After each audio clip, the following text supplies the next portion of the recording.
Working at NASA meant that I could use my creativity and design process that I really enjoyed doing to think outside of the box while still doing engineering. As a kid, I never in a million years pictured myself working at NASA, working on lunar soils and helping to develop tires for rovers and being able to send those to the moon or Mars and actually seeing your work completed. That's just huge.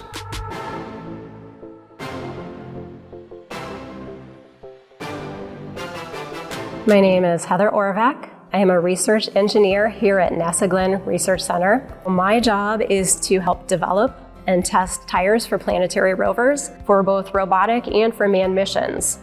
Tires need to be tested so that you know your tire is going to function properly on the moon. These tires are extremely important to any type of roving mission.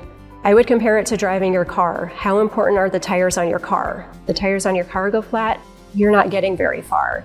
So if we send a rover up to the moon and our tires fail, there's nobody up there that can fix it. Essentially, that mission is over.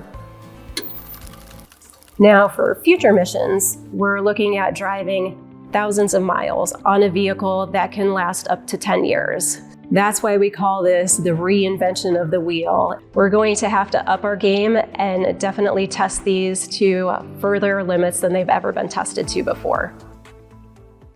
The Slope Lab here at NASA Glenn Research Center was developed in the early 2000s. This is a very unique, one-of-a-kind indoor test facility where we can test full-size roving vehicles on actual lunar soil simulants and with a tilting bed. So I get to work in a lab that has a giant sandbox in it. And in the giant sandbox, we get to drive rovers.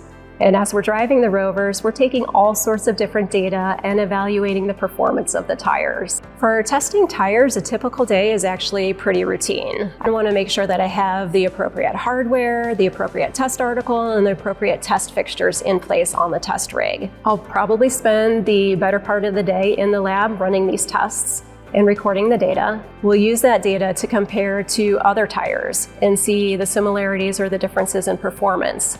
And that helps us to see which design features of the tire are working well for us and which design features need to be improved upon.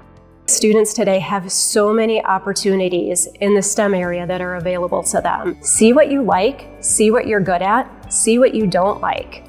Learn all there is to learn, and then you can really choose your own path. And as long as you have the aptitude and the willingness to learn, you're already there. You can achieve what you want to achieve.